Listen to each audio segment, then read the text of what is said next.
Hello, my name is Megan Scott. I'm from Trine University, and today we're going to be talking about the Joint Commission, ISDH.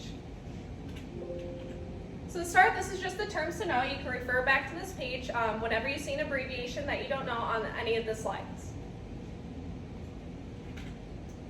So what is the Joint Commission? It's one of the oldest and largest accrediting bodies in healthcare, and so this was founded in about 1951. It's a voluntary process. The key word is voluntary.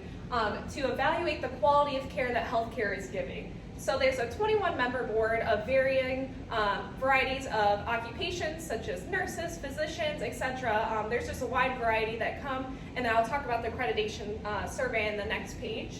But who seeks accreditation? Some examples include hospitals, home care, nursing homes, behavioral care, and laboratory services. So how do you get accredited? There's a thing called accreditation survey.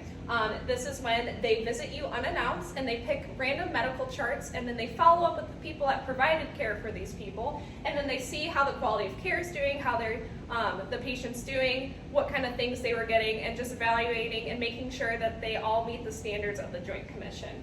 And they don't just evaluate little things, they evaluate everything, every step that you take in healthcare. Another thing that you also have to do is you have to submit data, how you would be treating a certain condition. So when you submit that data, they're going to be seeing if you have the latest research, evidence-based practice, etc. to see. This is done about every 3 months. They also offer self-assessment scoring tools to monitor compliance with the Joint Commission to see if everything's up to date and up to their standards. The accreditation is awarded about every 3 years. So since I'm at Lutheran Hospital for my first clinical, we're going to be talking about this throughout the PowerPoint. Lutheran is an accredited tertiary care facility. It's the only hospital in Indiana to receive the ACC Advanced Heart Failure Accreditation, along with all these other ones that are listed right here. With the ACC Advanced Heart Failure Accreditation, they're able to, the main thing that Lutheran does is heart transplants.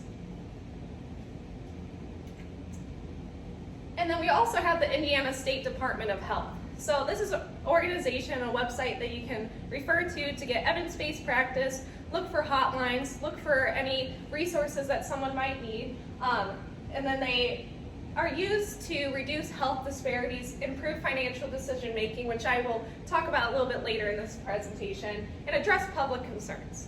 The ISDH is awarded the Public Health Accreditation in 2021 by the PHAB. And as you can see here, there's going to be many things that you can search. This is just the directory that there's many things that you can click on and learn more about and then use as a resource as a practicing physician or a nurse or whatever you need. All the information is going to be here, and then it'll take you to the appropriate website.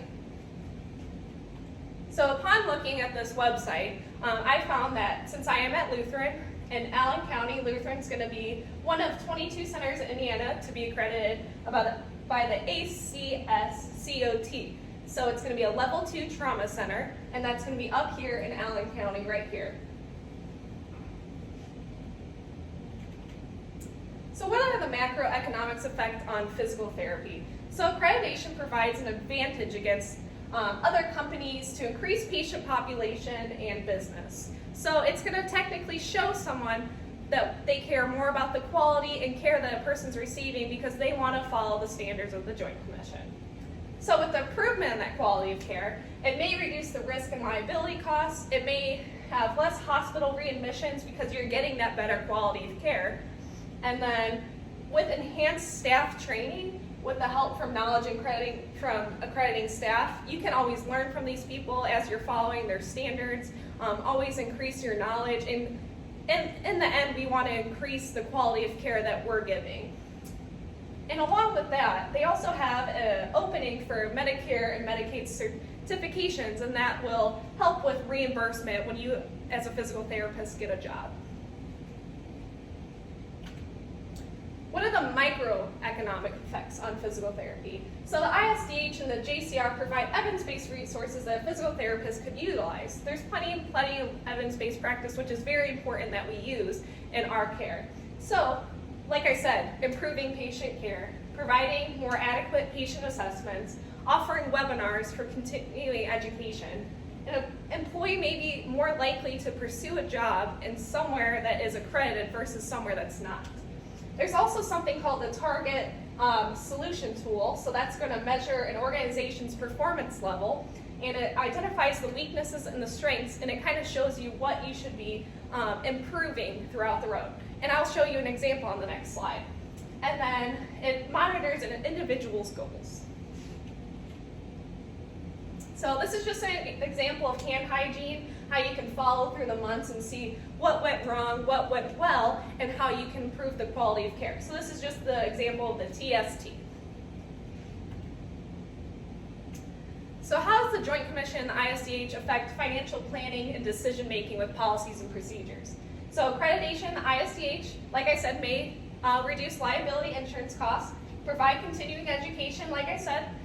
When you make a new policy, you have to follow the Joint Commission standards. So that policy is going to be up to the Joint Commission standards, which is going to be better quality of care for a patient. Reduces risk, like I said, it prevents the low quality of care because we don't want low quality of care. And then, like I said, the procedures and policy must comply with the Joint Commission standards. And then, most important of all, it has to use evidence-based practice. Like I said, you have to submit how you would treat a patient, and then it just guides a procedure in a policy.